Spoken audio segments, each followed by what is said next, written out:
Astaghfirullahaladzim alladzi la ilaha illa huwal hayyul qayyum. Assalamualaikum warahmatullahi wabarakatuh.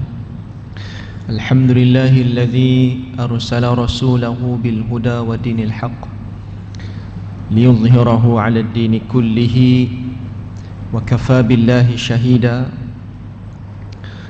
Wassalatu wassalamu ala asyrafil mursalin Sayyidina wa maulana Muhammadin wa ala alihi wa sahbihi ajma'in.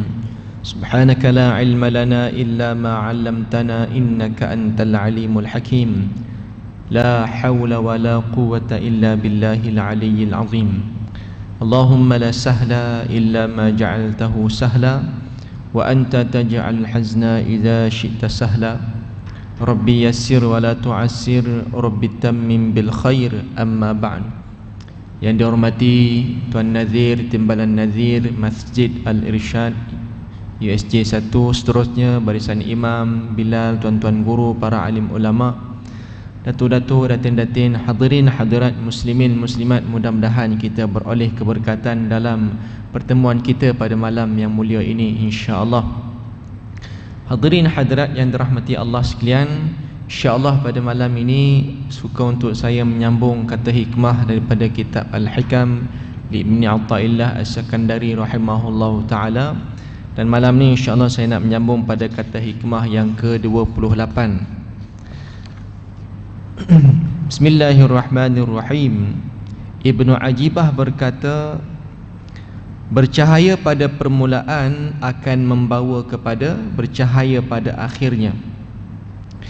Ia merupakan perkara-perkara batin, sama seperti bergantung kepada Allah Subhanahu wa taala, cinta dan rindu kepadanya. Tetapi ia mesti ada penzahirannya yang dapat dikesan. Syekh Zarruq menegaskan bahawa apa-apa yang ada pada awalan dan akhiran sebenarnya sir, yakni rahsia, hakikat dan matlamat. Inilah kata pengarang kitab Al-Hikam, yaitu Ibnu Athaillah As-Sakandari rahimahullahu taala. Nafa'anallahu bihi fi daraini amin. Mastudi'a fi ghaibis sarair, zahara fi syahadatil zawahir. Itulah kata hikmah yang kita nak kupaskan pada malam ini. Berkata Ibnu Athaillah As-Sakandari rahimahullah taala, apa-apa yang disimpan dalam ghaib, segala rahsia, nescaya akan zahir pada anggota zahir, yakni anggota luarnya. Baik hadirin hadirat, kita lihat apakah makna ataupun mafhum yang tersirat daripada kata hikmah ini. Mafhumnya begini: segala yang tersembunyi dalam rahsia, yakni ghaib, yang berupa nur ilahi dan makrifah, pasti akan nampak kesannya pada anggota lahir. Nah, jadi apa-apa yang ada daripada batin ini, ia akan diterjemahkan pada zahirnya. Maka perkara ini menafikan kata-kata yang biasa orang sebut, jangan tengok luar asalkan hati baik. Jangan kata jangan tengok luar je, saya nampak yang macam ni tapi hati saya baik. Maknanya kata-kata seperti itu tak betul lah. Sebabnya luaran itu ia diterjemahkan daripada batinnya. Maknanya kalau batinnya itu baik, zahirnya juga baik. Tapi ada juga keadaan di mana nampak luarnya baik, batin tak baik pun ada. Itu yang disebut sebagai munafik. Orang munafik ni luarnya nampak baik, dia mengaku di Islam, dia mengaku dia beriman pada Allah dan Rasul, tapi batinnya itu rosak, punah, sebab dia menolak Al-Quran, dia menolak Islam dan sebagainya. Itu disebut sebagai munafik. Tapi bila sebut munafik itu satu perbahasan yang lain. Yang ini kita nak sebut dalam ilmu tasawuf ini, kalau batinnya, hatinya baik, nescaya luarannya juga baik insya-Allah. Maknanya kalau kita nak, yang perlu sebagai kita nak, orang kata apa, ahli sufi, mereka ni sibuk untuk polishkan batinnya. Dia bukan sibuk luar, dia sibuk batinnya. Sebab insya-Allah kalau batinnya baik, luarannya juga baik. Itu makna kata hikmah ni. Baik hadirin hadirat dirahmati Allah Subhanahu Wa Taala. Sebab tu tengok ya, kadang-kadang saya dapat ada juga soalan-soalan yang ditanya. Ya, suami minta maaf cakaplah kan, suami saya orang yang disegani oleh, orang kata disegani dalam masyarakat. Ya, orang masyarakat sangat menghormati dia sebab dia ada nama dan sebagainya. Tapi sedih saya sebab di rumah dia tidak seperti di luar. Ya. Di luar dia hormati, dia segani, orang tunduk kat dia apa. Tapi di rumah ustaz, ya Allah, saya je yang tahulah. Sebab orang yang paling kenal kita ni isteri kita. Ya. Begitu juga isteri, orang yang paling kenal isteri ni suami. Sebab ialah bukan serumah sebilik, sekatil lagi. Maknanya tahu apa aib suami, apa aib isteri. Ya. Jadi sebab itulah benar sabda Nabi SAW, khairukum li ahli wa ana khairukum li ahli. Nah, apa kata Nabi SAW? Sebaik-baik kamu ialah yang paling baik pada ahli keluarganya, dan aku di kalangan kalian adalah yang paling baik untuk ahli keluarga aku. Kan? Jadi kalau jadi suami, isteri mungkin tahu suami macam mana.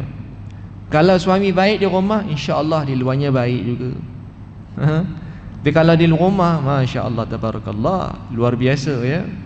Punyalah garang mengalahkan harimau, tapi di luar tu dia sopan santun. Maknanya itu ya, macam orang, ciri-ciri macam orang berlakon lah ya.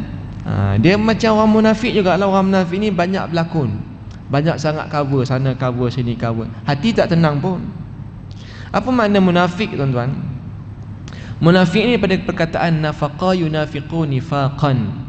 Munafik ni orang yang melakukan nifaq. Nifaq ni kalau kita nak faham, iaitu bagaimana keadaan binatang. Contoh kita ambil arnab. Arnab ni dari kalangan masyarakat Arab. Arnab ni tuan-tuan, dia binatang liar yang dilepaskan. Kita ni arnab ni, kita binatang yang comel, yang dijaga. Tapi kalau masyarakat Arab ni kadang-kadang arnab ni binatang liar yang dilepaskan. Jadi orang Arab ni kalau nak tangkap arnab, dia tengok arnab tu berlari, dia kejar, arnab tu tengok arnab tu masuk dalam satu lubang. Bila masuk dalam lubang, kita pun tunggu dekat lubang tu. Dapat dah arnab ni. Tunggu 14-15 hari tak keluar-keluar arnab tu. Sebab apa tak keluar? Sebab arnab tu dia keluar dekat lubang satu lagi. Rupanya dia ada lubang rahsia. Itulah maksudnya munafik tu. Tapi arnab dia tak adalah munafik dosa macam kita. Nak sebutkan begitulah keadaan munafik, itu keadaannya. Masuk kot lubang sini, dia ada kot lubang sana. Dia boleh jadi kot sini, dia boleh ada kot sana. Kejar kot sana, dia masuk sana, dia keluar kot sini. Jadi tak tahulah dia penyamaran dia cukup hebat. Ya. Jadi arnab begitu. Tertipulah kita. Sebab itulah Nabi SAW bersabda, alamatul munafiq salasah. Ya, 3 alamat ataupun 3 tanda orang munafik. Ini hadis ni kita biasa dengar dah. Idza hadatsa kadzaba. Bila dia cakap, dia tipu. Kan? Itu ciri-ciri. Bila dia berbicara, banyak tipu daya, banyak penipuan. Cakap tu berkobar-kobar, ya, tapi menipu semua benda. Itu ciri-ciri orang munafik tu. Maknanya sebab tu bahaya ni bagi orang yang mengajar kan, yang banyak menyampaikan ni, cakap pandai tapi tak buat. Allah, takut jadi ciri munafik. Na'udzubillah min dzalik ya. Tak jauh lah, saya pun sama. Nabi kata bila dia berbicara, dia menipu. Wa idza wa'ada akhlafa. Bila dia berjanji, dia mungkiri. Kan? Bila dia berjanji, mungkir janji. Kemudian wa idza tumina khana. Bila dia diberikan amanah, dia khianat, dia pecah amanah. Ini ciri-ciri orang munafik. Kan? Yalah, kalau dia cakap menipu, macam arnab tadi, masuk kot lubang sana, keluar kot lubang sana. Bila dia bila dia berjanji, dia tipu, dia mungkir janji. Ya, janji kot sini, tapi rupanya kot sana. Ciri-ciri munafik. Ya. Bila diberikan amanah, dia khianat. Kita suruh begini, dia keluar kot sana, macam arnab tadi. Maka itulah namanya munafik. Kita tak nak seperti itu. Dan kalau kita lihat, orang munafik ni lebih lagi bahaya daripada orang kafir. Kenapa? Sebab orang kafir ini mudah kita nak kenal pasti. Bila dia tidak beriman pada Allah dan Rasul, mana dia tolak Islam, kafir lah dia. Tapi hak munafik inilah yang paling kita bimbang. Sebab dia ni macam kita juga, tapi rupanya ya Allah, dia yang merosakkan agama itu sendiri. Dan kalau kita lihat tuan-tuan hadirin sekalian, kejatuhan kerajaan Islam yang terdahulu, kerajaan Osmaniyahnya, Abbasiyah dan sebagainya, kerana banyaknya di kalangan mereka itu yang munafik. Kan kebak kata pepatah Melayu, ibarat gunting dalam lipatan, ibarat dengan pagar makan padi. Lebih kurang macam itulah. Talam dua muka, mengharapkan dia sebab dia sama-sama perjuangan dengan kita, sama-sama Islam, menegakkan agama Allah. Rupanya di sebaliknya dia ada agenda lain. Inilah berlaku pada zaman-zaman dulu. Sebab tu Nabi SAW cukup bimbang perkara ini. Yang merosakkan agama, yang merosakkan perjuangan agama itu bukan orang luar, bukan musuh luar, tapi di kalangan kita juga, kata Nabi. Itu yang Nabi bimbang. Bukan kerana ancaman luar, ancaman daripada dalam sendiri. Sebab tu jatuh kerajaan Osmaniyah dan sebagainya kerana inilah. Dan perkara ini akan berlaku sampai bila-bila. Tengok hadirin hadirat yang dirahmati Allah sekalian, bagaimana punca orang munafik ni sampai hari ni balak tak selesai. Balak ni kepada kita ujian tak selesai. Sebagai contoh, pada zaman Sayyidina Osman, Sayyidina Ali, begitu keadaannya. Pada zaman Sayyidina Osman, antara kita kata bibit-bibit perpecahan yang berlaku. Bila mana pada Khalifah Osman ini ada satu utusan daripada Mesir. Daripada Mesir, dihantar gubernur di Mesir. Lalu ketika itu masyarakat di sana, Allahumma salli ala Muhammad, mereka ni macam mintakan satu benda. Berlakulah sedikit kekhilafan dekat situ, dan ada di kalangan orang munafik yang telah menghantar utusan kepada Sayyidina Osman yang menabur fitnah.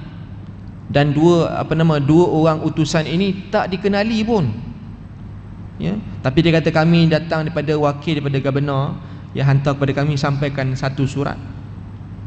Surat tu tuan-tuan berbau fitnah, yang memfitnah Sayyidina Osman bin Affan. Akhirnya menyebabkan berpecahnya, menjadi berpuak-puak yang mengatakan Sayyidina Osman ni begini dan begini. Akhirnya itulah jadi kepada perpecahan. Kemudian daripada situ menjadikan benci. Sahaja di kalangan munafik ni tadi. Akhirnya sampai pada Sayyidina Ali pula begitu, berpecah dan sampai hari ini adanya puak Khawarijnya, puak Syiahnya. Punca-punca siapa? Di kalangan munafik. Ketua munafik Abdullah bin Ubay, yang dia sama-sama Islam, katanya solat sama-sama dengan Nabi, Masya Allah, tapi rupanya dia adalah talam dua muka. Na'udzubillah min dzalik. Kalau kita baca suratul Baqarah hadirin sekalian, ayat 1 sampai 5, cerita tentang orang beriman. Alif Lam Mim, dzalikal kitabu la raiba fihi hudan lil muttaqin. Tuan-tuan bacalah ayat tu 1 sampai 5, kita tengok terjemahan dia. Itu semua menceritakan tentang sifat orang mukmin. Orang mukmin ni dia beriman kepada ghaib dan sebagainya. Tengok pula ayat 6 dan 7, 2 ayat saja. Innal ladzina kafaru sawa'un 'alaihim a anzartahum am lam tunzirhum la yu'minun. Itu ciri orang kafir. Orang mukmin Allah Ta'ala cerita 5 ayat. Orang kafir 2 ayat je, ayat 6 dan 7 Al-Baqarah, 2 ayat je. Sebab senang. Orang kafir ni dia tak beriman, kafir dia. Mari ayat 8 surah Al-Baqarah sampai ayat 20. Bayangkan tuan-tuan, berapa ayat? 12, 13 ayat kat situ menceritakan, menyifatkan ciri-ciri orang munafik. Masaluhum kamatsalil ladzi istaw. Tu ayat tu lah, masaluhum, begitu perumpamaan orang, itu semua ciri orang munafik. Kenapa Allah Ta'ala cerita munafik ni panjang sangat? Mukmin 5 ayat je, kafir 2 ayat, munafik ni berbelah ayat. Sebabnya itulah, kerana mesej itu pun sudah jelas pada kita bahawasanya begitu bahayanya di kalangan mereka yang munafik. Wal-'iyadzu billahi min dzalik. Hadirin hadirat yang dirahmati Allah Subhanahu wa taala. Adab yang zahir adalah sebagai tanda adab yang batin. Sesiapa yang baik sir, yakni rahsianya, pasti dipuji sirahnya, yakni riwayat hidupnya. Ini biasa kita tengok contoh antara yang terbaik selain daripada baginda Nabi Muhammad sallallahu alaihi wasallam. Antara contohnya Sayyidina Allahumma salli ala sayyidina Muhammad, Imam Syafi'i, Muhammad bin Idris Asy-Syafi'i rahimahullah taala. Ya, adab yang zahir itu sebagai tanda adab yang batin. Siapa yang baik sir, baik rahsianya, baik batinnya, baik hatinya, pasti dipuji sirahnya, riwayat hidupnya pun akan dipuji. Tengok bagaimana permulaan hidup Imam Syafi'i zaman kanak-kanaknya, luar biasa tuan-tuan. Imam Syafi'i daripada kecilnya dah hafal kitab Muwatta Imam Malik. Sampaikan tok guru di Mekah ni pun surrender dah, tak tahu nak ngajar apa kat Imam Syafi'i. Tu kelebihan Allah bagi pada dia. Tuan-tuan yang dirahmati Allah sekalian, memang kelebihan Allah bagi. Kemudian nak jadi ceritanya begitu baiknya, ya, orang kata bertuahlah Imam Syafi'i sebab berjumpa dengan guru-guru yang mursyid. Guru maknanya dia duduk atas track yang betul. Allah bagi kecerdikan akal, maknya pula mak yang baik, yang menjaga makan minum anaknya, yang menjaga halal dan haram, pula cerdik pula, hantar pula tok guru yang betul. Tengok jadi Imam Syafi'i hebat. Bagi tuan-tuan, begitu cekalnya mak Imam Syafi'i ni. Mak dia kata, anak, kalau kamu nak belajar pergilah. Pergilah. Zaman dulu tuan-tuan bukan macam kita, kan, hari ni ada kapal terbang. Zaman dulu tak ada. Pergilah nak, sebab Imam Syafi'i minta izin nak pergi menuntut ilmu. Mak kata pergilah nak, pergi. Tapi satu syarat je mak bagi, kamu jangan balik jumpa mak lagi dah. Tu dia tuan-tuan. Boleh kita macam tu. Mak nak belajar kat UK, boleh, kamu pergi, jangan balik dah. Mak tak sayang kita ke? Itu pula anak cakap. Tapi mak Imam Syafi'i bukan macam tu. Mak dia kata pergilah kamu menuntut ilmu, jangan balik lagi. Kalau nak jumpa mak, mudah-mudahan kita bertemu di syurga nanti. Maknanya inilah pertemuan terakhir. Tu dah. Masya-Allah. Sebab nak anak dia betul-betul jadi orang alim. Cekal tuan-tuan. Tapi akhirnya mak dia izinkan balik setelah dia jadi ulama besar di Baghdad, ya. Baik hadirin hadirat yang dirahmati Allah Subhanahu wa taala. Maka kita lihat hari ni begitu hebatnya Imam Syafi'i, permulaan hidup yang baik sampai hari ni. Kisah hidup Imam Syafi'i namanya disebut-sebut, namanya dijulang, namanya diambil contoh. Kisah hidup ni dibaca orang, sehingga kan ada kita pun bermazhab Syafi'i. Siapa lagi kisah-kisah yang orang kita boleh ambil contoh, ya? Sultan Muhammad Al-Fatih, anak kepada Sultan Murad. Tengok tuan-tuan yang dirahmati Allah sekalian, Sultan Murad ni, ya, Sultan Murad kedua ni baiklah, orang soleh juga, rajin, ya, rajin berkhulwah. Kemudian Syekh Syamsuddin, seorang ulama yang tersohor pada zamannya itu, dia kata pada Sultan Murad kedua, bukan kamu yang bakal menggegarkan dunia, tapi anak kamu yang dalam buayan itulah yang bakal meneruskan perjuangan yang bakal menggoncang dunia. Akhirnya Sultan Murad kedua ni tuan-tuan, ya, memilih Syekh Syamsuddin sebagai tuan guru, sebagai seorang pendidik kepada anaknya Sultan Muhammad Al-Fatih daripada kecil. Begitu kita tengok kisah hidup Sultan Muhammad Al-Fatih, bermulanya pun orang hebat dah. Sebab ayahnya orang baik, kemudian diasuh oleh orang yang betul. Tengok siapa jadinya, Sultan Muhammad Al-Fatih yang menjadi sultan pada usia seawal 19 tahun, dan akhirnya menakluki Konstantinopel daripada kerajaan Byzantine. Ceritanya tuan-tuan, kerajaan Byzantine ni punya beratus tahun Islam cuba nak masuk. Sejak zaman Nabi, sejak zaman sahabat lagi. Antara usaha sahabat yang sangat hebat, antaranya Abu Ayyub Al-Ansari radhiyallahu anhu, cuba nak menakluki Konstantinopel, tapi tak berjaya juga. Akhirnya tuan-tuan, setelah 800 tahun berlalu, pada zaman Sultan Muhammad Al-Fatih ini, beliaulah yang jaya menakluki Konstantinopel dengan pelbagai cabaran. Tapi tuan-tuan, ada satu rahsianya. Apa rahsia Sultan Muhammad ni? Keyakinan dia pada Allah, tuan-tuan, mengatasi segala-galanya. Keyakinan dia pada Allah, tuan-tuan, mengatasi kekuatan tentera dan alatan-alatan yang canggih.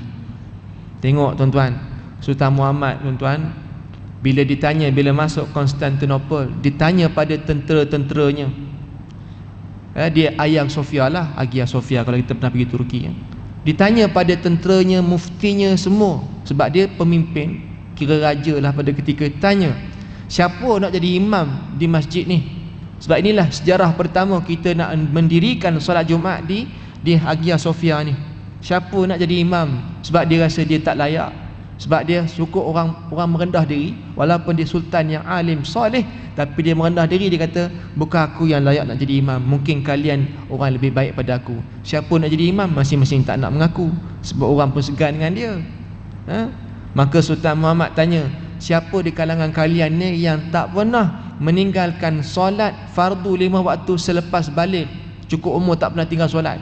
Tuan-tuan yang dimuliakan Allah sekalian, semua tentera-tenteranya, mufti-muftinya, penasihatnya semua berdiri, tak duduk. Maknanya semua tak pernah tinggal solat. Allahu Akbar. Semua tak pernah tinggal solat. Lepas balik tak pernah tinggal solat. Kekuatan, tuan-tuan. Maknanya siapa nak jadi imam? Dah semua kata semua baik ke? Di kalangan semua tak pernah tinggal solat. Baik betul ni. Oh, hebat. Tanya pula, siapa yang selepas dia balik tak pernah tinggal solat sunat ba'diyah qabliyah, solat sunat rawatib ni? Ada sebahagian duduk, sebahagian lagi berdiri. Maknanya separuh tu memang istiqamah buat solat sunat rawatib dan sebagainya. Maknanya separuh ni ramai juga. Siapa nak jadi imam? Imam takkan nak boleh ramai-ramai, seorang aja. Tanya lagi, siapa di kalangan hak berdiri ni tak pernah tinggal solat malam, solat tahajud selepas balik, tak pernah tinggal solat tahajud? Tuan-tuan, semua duduk, hanya seorang je yang berdiri. Siapa yang berdiri, tuan-tuan? Yang berdiri itu Sultan Muhammad Al-Fatih. Dia juga yang berdiri. Rupanya dia jugalah yang kena jadi imam pada ketika itu. Nak ceritanya apa, tuan-tuan? Benar kata Nabi SAW, la tuftahunna al-Qastantiniyah fala ni'mal amir amiruha wala ni'mal jaish dhalikal jaish. Nabi sebut hadis ni dalam peperangan peperangan Khandaq yang berlaku di Madinah. Peristiwa peperangan Khandaq di Madinah. Sambil Nabi gali parit, Nabi sebut hadis ni. Nabi bakar semangat sahabat-sahabat nak bagi tahu, Islam ni bukan setakat Mekah Madinah je. Islam ni sampai tu ke Turki sana. Sahabat tengok, jauh ni Turki dengan Mekah Madinah ni. Tapi Nabi dah nampak dah masa depan Islam. Sahabat pun seronok gali parit tengok. Ketika itu Nabi SAW pun juga turut sama menggali parit. Hadirin hadirat, dan gali parit itu pun bukan idea Nabi. Itu pun idea Allahumma salli ala Muhammad, Salman Al-Farisi. Maknanya Nabi ni mengambil kira pandangan-pandangan sahabat-sahabat juga. Walaupun perkara tu pelik bagi masyarakat Arab, tapi Nabi tengok mungkin idea yang terbaik, Nabi buat gali paritnya. Maknanya tuan-tuan yang dirahmati Allah sekalian, nak ceritanya Nabi kata apa? Nabi bagi tahu Islam ini akan sampai di Istanbul, Konstantinopel Nabi sebut. Padahal bukan nampak lagi. Nabi tak pernah pergi pun sampai ke Turki sana. Tapi Nabi kata la tuftahunna al-Qastantiniyah. Sebab Nabi ni ada mukjizat. Nabi nampak masa depan Islam akan dibuka Konstantinopel. Dan sebaik-baik pemimpin yang berjuang pada zaman itu, dan sebaik tentera ialah tentera yang sama-sama berjuang dengan pemimpin tersebut. Maknanya tuan-tuan, benar sabda Nabi ni 800 tahun dulu sebut, Nabi bagi tahu rupanya benar akan lahir seorang sultan yang dia yang terbaik di kalangan yang ramai, dan tentera-tentera dia pun baik juga. Yalah, tengoklah, tentera dia semua tak pernah tinggal solat. Kemudian Sultan Muhammad ni pula, tuan-tuan, ya Allah, tak pernah tinggal tahajud. Tuan-tuan kata 5 waktu ba'diyah qabliyah, tahajud tak pernah tinggal. Itu kita kata kekuatan yang ada pada Sultan Muhammad luar biasa, tuan-tuan. Tengok bagaimana idea dia, sehingga kan pakar sejarah mengatakan idea Sultan Muhammad ni memang pelik. Antara idea-idea pelik, luar kotak, tapi luar biasa, tak masuk di akal. Bayangkan tuan-tuan, Sultan Muhammad bagi idea, maknanya dia orang ni duduk kemah dekat sempadan Konstantinopel tu berhari, bukan sehari dua, lama. Cuba nak menawan Konstantinopel, tak berjaya, kalah lagi, tapi tak patah semangat. Ya. Akhirnya Allah bagi dia satu ilham kepada Sultan Muhammad, ya, supaya masuk ke Konstantinopel melalui jalan darat. Kekuatan dia nak masuk jalan air memang kalah selalu dah. Ikut jalan darat, tapi caranya bawa tarik tuan-tuan. Kapal perang tarik naik atas bukit. Kapal perang bukan sampan. Cuba kita tengok kapal perang TLDM dekat Lumut tu, besar-besar kapal tuan-tuan. Larat nak tarik, tak larat tuan-tuan. Kita duk bayangkan macam tu. Bayangkan kapal tu nak ditarik naik, bukannya turun, naik bukit. Tapi macam mana boleh berjaya dalam masa yang sekejap? Kerana pertolongan Allah. Barangkali Sultan Muhammad ni wali Allah lah. Pertolongan Allah dan keyakinan pada Allah ni. Kerana apa? Mastudi'a fi ghaibis sarair. Apa-apa yang disimpan lah daripada zahir dan daripada batinnya itu akan nampak pada zahirnya. Tengok namanya disebut Sultan Muhammad Al-Fatih, menjadi contoh kepada pemuda-pemuda sampai ke hari ini. Ya, hadirin hadirat yang dirahmati Allah sekalian. Nabi SAW bersabda, "Lau khasya'a qalbu hadha la khasyaat jawarihuhu." Kalau hati khusyuk, nescaya khusyuk pula anggota zahirnya. Hadis ini hadis riwayat Al-Hakim. Kalau hati khusyuk, nescaya khusyuk pula anggota zahirnya. Macam itulah kalau kita solat, ya, bila kita solat, kalau hati khusyuk, zahirnya juga khusyuk. Nabi SAW pernah tegur sahabat yang duk main, tengah solat duk main janggut dia, ya? Nabi kata kalau begitu, itu menggambarkan hati yang tidak khusyuk. Kerana apa? Kerana kalau hati itu khusyuk, anggota zahirnya pun akan duk diam juga. That's why dalam mazhab kita Syafi'i, Imam Syafi'i ini, saya nampak antara yang paling baik lah, ya, bukan kata hak mazhab lain tak baik, tapi begitu tertib disiplinnya mazhab Syafi'i ini dalam bab solat. Dalam mazhab kita tak boleh gerak 3 kali berturut-turut anggota besar. Adapun setengah mazhab goyang-goyang gerak ni tak ada masalah sangat, tapi mazhab Syafi'i dia ambil berat pasal tu. Dalam mazhab kita mengambil kira bab tumak ninah. Dalam mazhab setengah mazhab lain dia tak ada ambil kira bab tumak ninah. Sebab tu tuan-tuan jangan judge orang kata solat dia teruk betul, tak ada tumak ninah. Itu mazhab dia barangkali. Kita mazhab Syafi'i tengok yang iktidal berserta tumak ninah, berhenti seketika. Sebab apa tu? Nak ajar disiplin tu supaya hati khusyuk. Bagus tu, ya.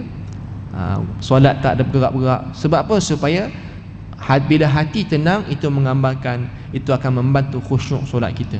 Ni kalau kita banyak goyang-goyang sana, goyang sini, gerak sana, gerak sini, menggambarkan hati yang tidak khusyuk, ya. Tengok tuan-tuan bagaimana Nabi SAW solat. Tengok para sahabat solat, ya, begitu tumak ninahnya, begitu tertibnya, ya. Allahu Akbar. Hadirin hadirat yang dirahmati Allah Subhanahu wa taala. Firman Allah Subhanahu wa taala, simahum fi wujuhihim min athari sujud. Sadaqallahul azim. Surah Al-Fatah ayat 29. Tanda-tanda mereka tampak pada muka mereka daripada kesan sujud. Ini kita tengok sikit tafsiran para ulama tentang ayat ini. Ali As-Sabuni berkata, alamat atau tanda-tanda mereka wujud pada dahi mereka disebabkan banyaknya sujud dan solat. Orang yang banyak solat ini, kata Ali As-Sabuni, nampak kesan pada dahinya. Ini berdasarkan ayat tadilah, simahum fi wujuhihim min athari sujud. Min athari sujud, tanda sujud. Kata Ali As-Sabuni, ya, orang yang banyak solat ni nampak tanda pada dahinya. Kita tengok pula kata Imam Al-Qurtubi rahimahullah ta'ala, tampak pada wajah-wajah mereka alamat-alamat tahajud pada waktu malam dan tanda-tanda qiyam pada dini hari. Ibnu Juraish berkata, nampak keceriaan dan kebersihan raut wajahnya. Tak semestinya dengan dahi yang hitam. Orang yang banyak ibadah ni, itu nampak keceriaan, keceriaan dan kebersihan. Nampak muka dia bersih, sinar je. Ya. Kata Mujahid, iaitu khusyuk dan tawaduk. Maknanya orang yang simahum fi wujuhihim min athari sujud, orang yang nampak kesan pada sujudnya, kata Mujahid, orang itu khusyuk dan tawaduk.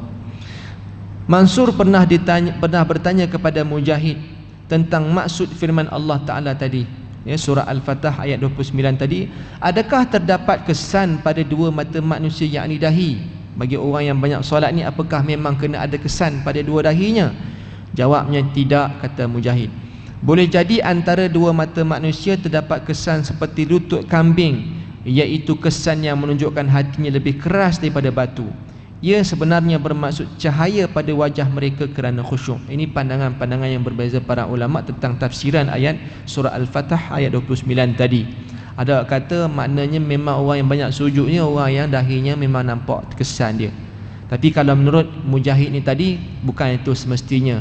Ya, kadang-kadang kerana tanda-tanda itu mungkin menunjukkan hati keras pula.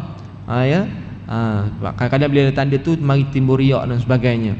Tapi paling tepat kata Mujahid, iaitu wajahnya tu berseri, ceria nampaknya, ya, nampak sinar ada. Kan kita boleh nampak orang yang cuba tengok orang-orang alim, tok-tok guru kita. Oh, tengok walaupun wajahnya tak berapa cerah sangat, ya, kulitnya mungkin gelap, tapi tengok wajah dia nampak tenang, ya, nampak sejuk mata mandang. Bila kita duduk dengan dia terasa tenang jiwa kita, ya.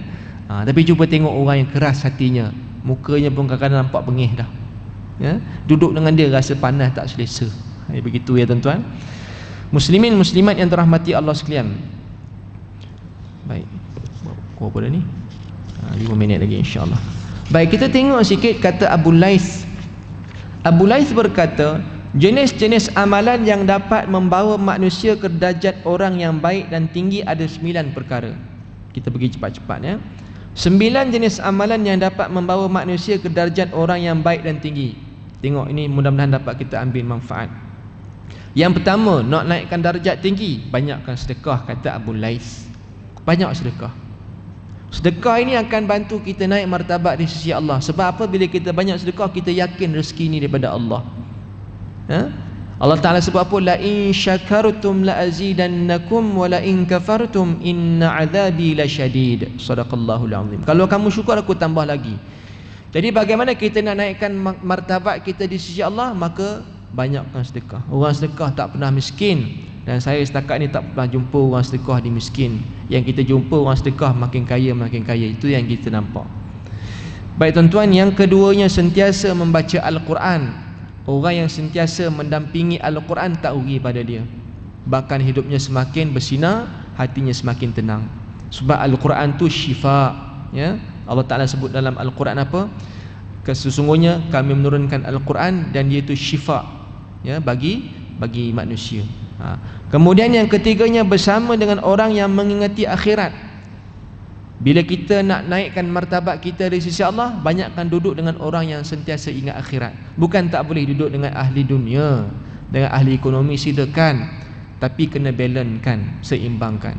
Sebab apa? Bila duduk dengan kalangan mereka yang sentiasa mengingati akhirat, maka kita akan sentiasa bersiap sedia. Kan Nabi SAW sabda, orang yang cerdik itu orang yang mengingati mati. Baik, yang itu yang ketiga. Yang keempat, nak naikkan darjat kita di sisi Allah, menghubungkan silaturahim. Ini penting ni. Sebab apa menghubungkan silaturahim? Sebab bila kita ada masalah sesama manusia, hati tak tenang. Bila hati tak tenang, solat tak khusyuk. Pergi mana-mana pun nampak hati tak tenang sebab musuh banyak sangat. Putus hubungan dengan adik-beradik, dengan mak. Balik kampung, hati tak tenang jumpa adik-beradik. Sebab apa? Ni banyak benci, dendam dan sebagainya. Tapi bila menyambung silaturahim ini, hati tenang, solat khusyuk, umur boleh panjang, sakit pun susah nak datang. Kemudian yang kelimanya, menziarahi orang sakit. Ini penting juga. Saya nak cerita pun tak sempat juga rasanya. Masa pun nak insya' sikit lagi, ya. Jadi kita tengok yang kelima, menziarahi orang sakit. Ini caranya untuk kita. Sebab apa? Bila kita tengok orang sakit ni, kita akan muhasabah diri. Kemudian yang keenamnya, sedikit bergaul dengan orang kaya yang lupa akhirat. Kan? Sebab bergaul dengan ni pun sampai lupa akhirat pun bahaya juga. Yang ketujuhnya, banyak berfikir tentang kesudahannya. Orang yang selalu berfikir macam mana kematian aku, apakah husnul khatimah ke su'ul khatimah, apa yang aku nak bawa. Dia selalu fikir tentang akhiratnya. Ini orang yang bagus. Yang ke-8-nya, diam dan sedikit berbicara. Ya, Nabi kata sebaik-baik kamu orang yang banyak kurang bercakap. Cakap hanya bila perlu saja. Dan yang ke-9 terakhirnya, tawaduk. Orang yang tawaduk ni merendah diri pada Allah Subhanahu taala, makin berilmu makin menunduk, bukan makin meninggi diri. Makin kita jadi orang yang baik, makin kita rasa banyak dosa kita di sisi Allah Subhanahu taala. Begitulah yang boleh kita sebutkan pada malam ini, insya-Allah. Yang baik pada Allah Subhanahu wa taala, yang lemah itu atas kelemahan diri saya sendiri. Minta maaf salah dan silap. Aku qauli hadza wa astaghfirullahal azim li wa lakum. Wassalamualaikum warahmatullahi wabarakatuh. Bismillahirrahmanirrahim. Alhamdulillah wassalatu wassalamu ala asyrafil mursalin wa ala alihi wa sahbihi ajma'in. Allahumma faqihna fid din wa 'allimna at-ta'wil. Allahumma ja'al jam'ana hadza jam'an marhuma wa tafarruqana min ba'dihi tafarruqan ma'suma. Wa sallallahu wasallam alaihi walhamdulillahi rabbil alamin. Wassalamualaikum warahmatullahi. Subhanakallah bihamdika.